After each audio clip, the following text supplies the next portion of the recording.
I'm Amanda Monty. I'm Tracy Clark-Flory, and you're listening to Dire Straits. Today we're talking about something I like to call the fifth shift. That is the labor and consumerism heterosexual women participate in to maintain their married sex lives. We're talking date nights, intimacy classes, coaching programs, books, subscription services, but also pills, gummies, and oh so much internet content about how to fix your sex life and save your marriage. Including ideas around having regularly scheduled appointment and maintenance sex. We'll talk about what heterosexual marital sex looks like today and some of the most common hurdles hetero married couples face, quote, keeping the spark alive, from inequality in the home to sex becoming chore-like, obligatory, and just not that hot anymore. We'll also talk about how straight married coupledom and the discourse around heterosexual marriage and sex are shifting today, including an increasing interest in open marriages and midlife sexual awakenings in pop culture and literature. And of course, we will dig into our own experiences with marital sex and with today's late capitalist iterations of sex positivity. But our very, very personal stories will live safely behind the paywall for paying subscribers who make this podcast possible. If you're listening on a major podcasting platform, know that you can upgrade and find the full pod experience on our Substack at direstraitspod.com. That's Straits with a GH. You'll find bonus content, subscriber chats, and more. And we'll just be frank, independent voices like ours are under attack. We're free to talk about the stuff no one else talks about, only because of our paying subscribers.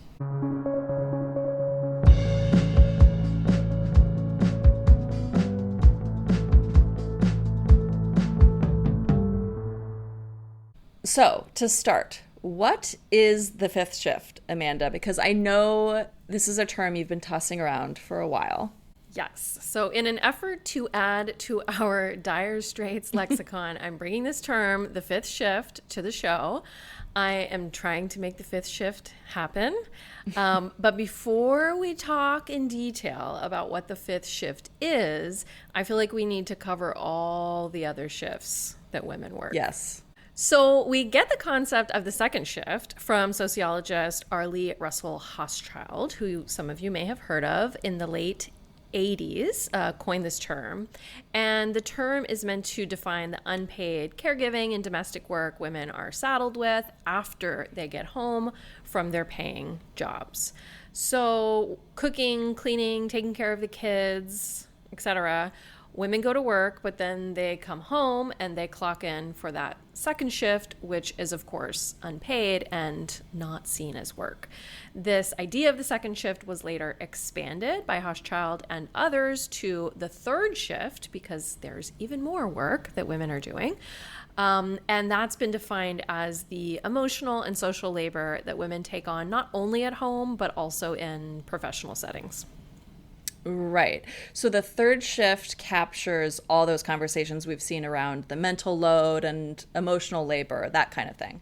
Exactly. Which again is gendered, invisible. It's that unpaid emotional work that you've probably seen lots of internet content around. It also tends to be work expected of women of color far more often in professional workplaces, and can also be what people refer to now as the mental load.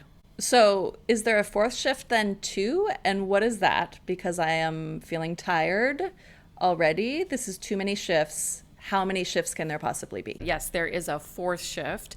So that is a term that has been used to signify a couple different categories of work. So yeah, there's probably like 10 shifts of work if we really break it all down. But some have used this term, the fourth shift, to signify a literal night shift of caregiving. So like tending to the kids in the middle of the night when they can't sleep, or, you know, like in night wakings. I will say that I totally quit that shift early on because I really like sleep. And so like as soon as I stopped night feeding, I made my then husband do it because he can like just fall asleep like with no effort. So he got the night shift. Right, right. Yeah, we tried to split the newborn nighttime stuff very equitably. I mean, as much as possible, right on up until we sleep trained.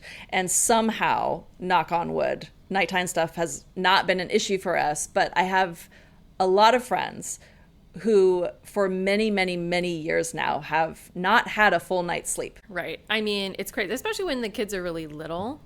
It is definitely like a whole new category of work, because you're literally teaching kids how to sleep. So Yeah. that's one definition of the fourth shift. Others have used the term the fourth shift to capture like the additional layer of cognitive work required of women, especially in the digital age. So like maintaining all the school apps. Like I feel like I just have so many apps for my kids.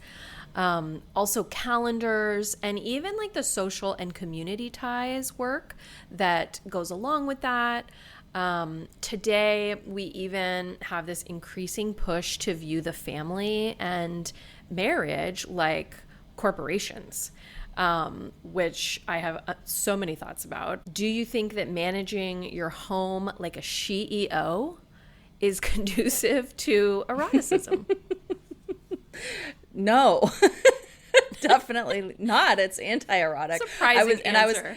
And I was thinking as you were talking about camp signups, like, I feel like that's another perfect example. My group of neighborhood moms get together every year and collaborate on a spreadsheet ahead of camp signups. This year, Christopher was like, what if this year I announce that all the dads are doing it? And it was an interesting thought exercise. I think that there are actually a lot of dads in our unusual little bubble who would be totally down for that and would be on it and up to the task. But even this one small shift in gendered responsibility actually feels like a huge challenge to the norm. Which is crazy. Like, yeah, all the men should do all of the camp signups. Period. Yeah. Like until we are not living under misogynist fascism, the men do the camps. It's like pretty straightforward, right? Yeah. Others, though, have defined the fourth shift more as the administrative or managerial work of running a home. So yeah, it's like that kind of home as corporation, as business mentality, but it can also be like managing a child's education, especially if you have like a child who has, higher needs in school, even like scrolling Dr. Becky videos to figure out how to support your child's emotional needs, you name it. Obviously reading parenting books, all that kind of stuff. So there's obviously some overlap with the third shift here. I mean, among all these shifts, right? There's some overlap. And within that, perhaps for this fourth shift, we might even fold in like working on one's marriage as a kind of administrative task. Yeah, and it makes me think of this term man-keeping that keeps popping up in trend articles and such.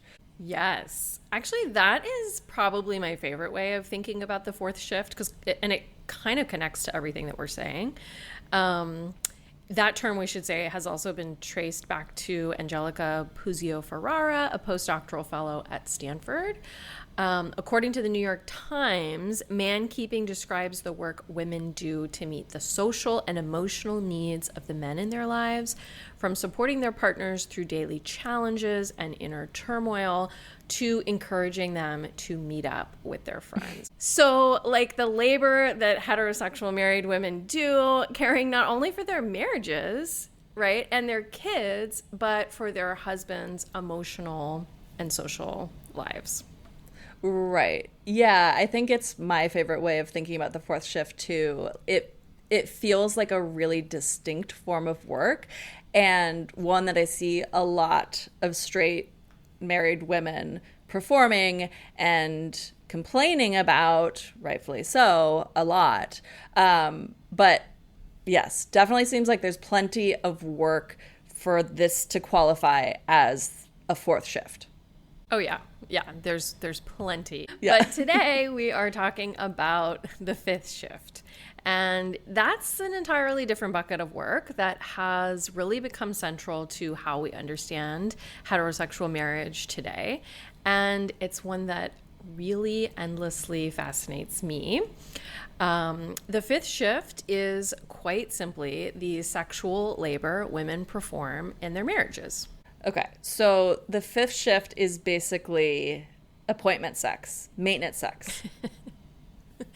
Essentially, but also so much more. It's all the things straight women do today to work on their sex lives, even during the day. So sometimes that can even look like they are working on themselves, which we're going to get into, say, on their own desire. It does include, these ideas of scheduling sex or maintenance sex, but also date nights as sort of a form of intimacy or avenue to sex. It includes trying to initiate conversations with husbands about sex or consent or maybe your sexual past or how desire works. So like reading Emily Nagoski's books, but then teaching husbands about what you've learned after reading Emily Nagoski, because the men are probably not reading the books themselves. Right. It can include enrolling in sex courses, even self-medicating, and it often includes a lot of self-pathologization. Although I am seeing more and more women sort of rejecting that frame for understanding their own lack of desire today.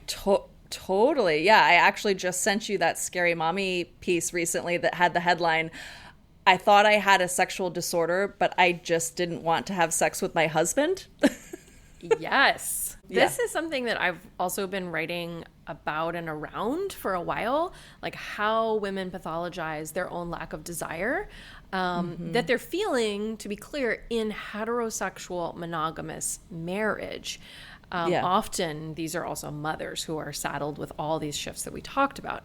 But a lot of women end up seeing a lack of desire as indicating that there is something medically or psychologically wrong with them. And this, of course, has like a deep history in, what we know about what men have said about women in the field of psychology. Even though it's totally common to not want to have sex with your husband for reasons that we are going to get into. Yeah. So it sounds like the fifth shift includes women educating themselves on desire and sex, which, seems good, but that can also be this like pipeline into that self-pathology and even into purchasing products and services, all in an effort to maintain their marital sex lives and in turn sort of stave off the potential collapse of their relationships. And so it can become this, not what do I want, but how do I hold this marriage together? And in my research for the writing that I've done on libido, which let's recall is a Freudian term, and Freud didn't always really understand women, and research I've done into the medicalization of desire, which is actually this really like complex cultural, political, social, economic, and physical thing. As well as on marital sex. I spoke with a lot of sex therapists and experts, and they all told me that a lot of women come to them feeling a lack of desire in their straight marriages, but internalizing that lack of desire as something that is wrong with them personally. There's a brilliant feminist academic, Taya Caccioni, who I spoke with. She studies gender and desire, and she wrote a book called Big Pharma, Women and the Labor of Love. And she told me that in her own research, she found the idea that men would be involved in what we're calling the fifth shift was just not even considered in most straight couples. Instead, women were actually working to change their own standards of pleasure and desire to suit heteronormative roles and expectations, and, men were not.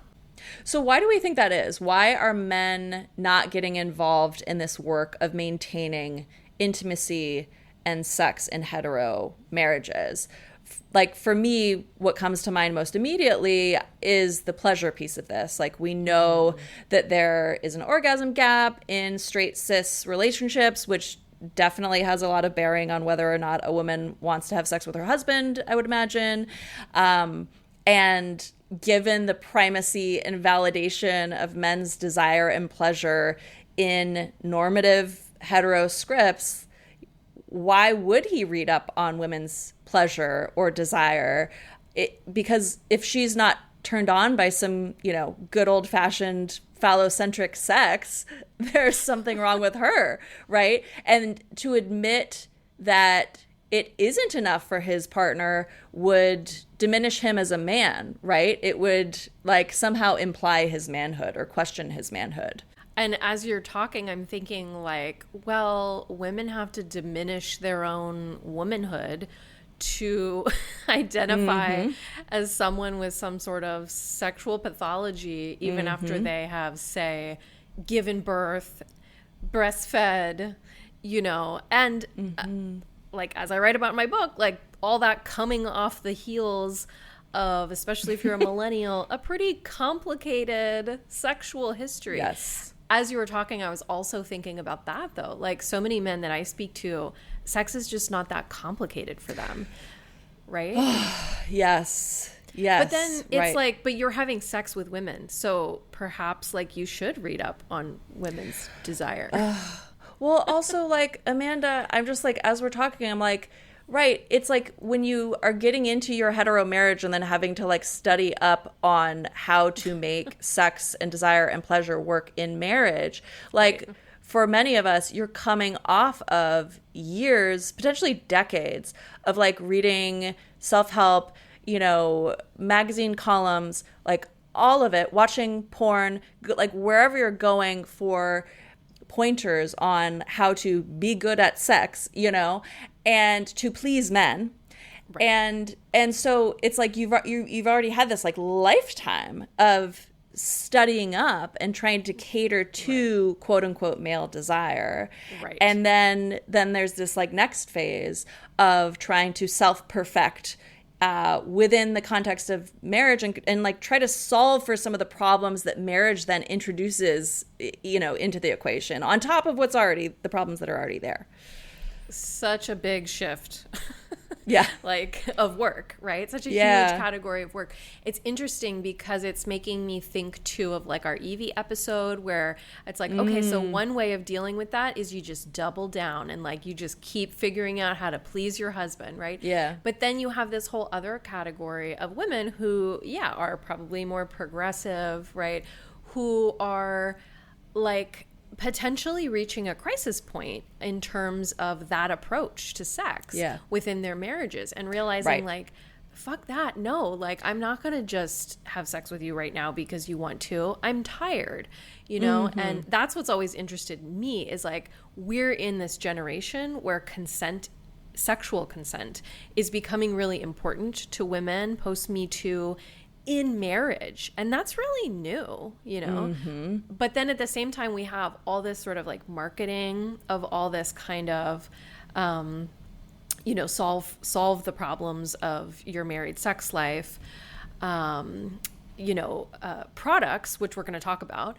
And a lot of those are marketed as self-improvement, self-care for women, emotional self-exploration. And men tend to not value that kind of labor as much because of the way that they were socialized. Yes. And it's interesting, like in that sense, I wonder if sexual labor is a kind of emotional labor. Absolutely. So I want us to get into the kinds of work that women are performing today in straight marriages to maintain their sex lives, like really what is the nitty-gritty of what this fifth shift looks like. But before we do that, I feel like we should talk a little bit about heterosexual, monogamous married sex and the many, many hurdles that married couples face. And like you said, that women are sort of solving for in terms of having the 2 to 3 times weekly, whatever, mind-blowing sex that we all seem to expect couples to have for decades. Right. And I'm not just talking about like, oh, monogamy doesn't work for a lot of people, but I will say, just as an aside on the topic of monogamy, when I wrote about sexless marriages for the New York Times Magazine, it was picked up by the Today Show. They did a morning segment, and they chose not to invite me on the Today Show, which I'm only a little sour about. Instead, they invited the spokeswoman for a company selling erotic date boxes. It's like a monthly subscription thing. And so they did this whole featured segment, right, on the Today Show, responding to my story. And the spokeswoman for that company began the segment saying that too many people are arguing that the prevalence of sexless marriages prove that, like, monogamy doesn't work. But monogamy can work, she said. You just have to spice it up by, like, enrolling in their monthly subscription service. Right, of course. Oh my God. So having worked for many years, long ago, as a journalist covering the sex beat, I was the recipient of many sex products over the years, including specialty boxes that were meant to spice things up for married people, you know, feathers, handcuffs, blindfolds, flavored lube, that kind of thing. And more than anything, what these products offered was a feeling of naughtiness and spiciness. It was something that was outside of the norm. So they were selling this idea of novelty and transgression. They were selling a ticket, a temporary ticket, outside of married monogamy. But that's how you make married monogamy work, is that, like, temporary escape. Temporary ticket out. Totally, yeah. Which also seems to dovetail with, like, what people I've spoken to say about, like, vacation sex, right? As it being this, way of having sex outside of the domestic, which we'll talk about. But also, like, all those little toys and things that you mentioned, like, those sound fun and great, and, like, totally, yeah, like, go for it. But that kind of fix also sidesteps, like, the more systemic issues that we're going to discuss that so many couples face. It's like you said, it's like a temporary ticket out, but you have to return, right? Yeah. And I just found it so interesting that, like, this major morning show was so terrified of admitting that monogamy might not work for people. Yeah. But they're completely fine with, like, kinky sex boxes as long as long as they're, like, maintaining the cultural primacy of marriage, right? Right. The idea that they're more comfortable with kinky sex boxes than they are at, like, questioning whether monogamy actually works. I mean, it really shows how the market is capitalizing on hetero discontent. Like, I feel like we've pointed this out so many times in past episodes. And companies are relying on us believing that the problems of marriage and monogamy are individual. That there are individual consumer solutions, and you just need to find the right silk blindfold or bacon flavored lube, which is legitimately something I was sent once, and it was disgusting. So you tried it? Of course I tried it. Like, the curiosity got to me. It was so ugh. Right. And, like, if bacon lube does it for you, oh yeah, like, don't want to yuck your yum if you're into bacon flavored lube. I mean, the concept, it sounds intriguing, but the execution was it's also just great. Like, so, like, capitalist. Like, do we really need bacon flavored lube? Like, why don't you just, like, have sex and, like, eat bacon at the same time? I don't know. That sounds that actually sounds quite intriguing. But Amanda, you should be selling a monthly sex box, just with weird ideas inside of it. Maybe we could have, like, bacon. A Dire Straits sex box. Oh my God, how great would that be? I genuinely believe that, like, whatever we put in our sex box would help people's sex lives, and it would be things like eat bacon while having sex. like read our books and then, like, take a sex pause and then, like, bacon in bed. Yeah. With your partner after they also greasy read the bacon books. Sex. Yeah. Gross. Anyways, we might need to workshop this. Shall we get into some of the specific problems of heterosexual married life and sex? Of which there are many. Yes. Yeah. Yes. Okay, so first of all, just to be clear, married sex is meant to happen while women are juggling all those other shifts that we just mentioned that they work at home. So the man keeping, the emotional labor, carrying the bulk of domestic work and childcare. At the same time, there's this intense pressure in heterosexual marriage to do and be everything for each other, like for the spouses, right? To be each other's everything. But also to not let the sameness of domestic life impede the erotic relationship, which is kind of an impossible ask. Totally, totally. I feel like it's become a little bit of a joke between some of our friends that I am like the only married woman alive who actually likes having sex with her husband. And while I think that there are a great many reasons that I like having sex with my husband, I do not think that you can overstate the importance of the fact that we have a very equitable division of labor in our household. Okay, so what does that look like for the two of you? Yeah. I mean, one of the things that I think is most influential is the fact that, I mean, I would just roughly say he cooks maybe like 90% of the meals in our house. And I do. Cooks. Oh, I mean, and he's a good cook too, like a very good cook. And there is bacon involved. And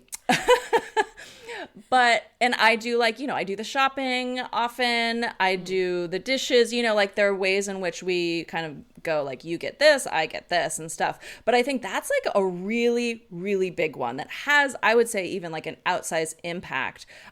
Because of course, like the daily cooking of meals can be such a burden, and the mental load around that and prepping for that and all of that. And so, the fact that there is just like no tension, no sense of inequity, no sense of being used or taken advantage of there is enormous for me, erotically, in all other aspects too of a relationship. And then I think, we kind of very naturally sort of like, balance things out, which isn't to say that there aren't these things that kind of feel like they intrude from outside, like the summer camp scheduling, where it's like the reigning cultural norms kind of influence like the fact that I'm doing it instead of him, because so are all the other moms and we're all getting together to do it, Right, so there is this like kind of constant conversation around it and commentary that we have going on. But yeah, I mean, I think that if I was feeling like I was being taken advantage of in my relationship, I wouldn't ever want to have sex. Like, why would I? Yeah, like why would you want to have sex with someone who you feel like is exploiting you or taking advantage of you? Or and doesn't see me like an equal. Like, that's so not hot. Right. Or even very simply, like, not talking to you. Like you mentioned, like, we're always having these conversations, right? Like, I think the woman who feels like the nag, who's asked, can you do this so many times, and is not feeling seen or heard or understood by her partner, ew, don't have sex with that guy. Disgusting. Like, I have also found in my research, like I've seen studies proving that like men doing chores is a turn on. That's of course also a familiar internet meme now.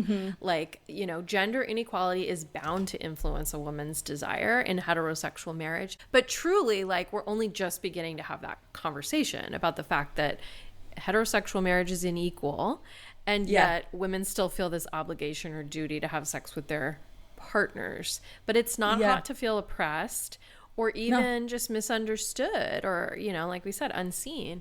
And we know that in most heterosexual marriages, women are still doing more housework and caregiving. Yeah.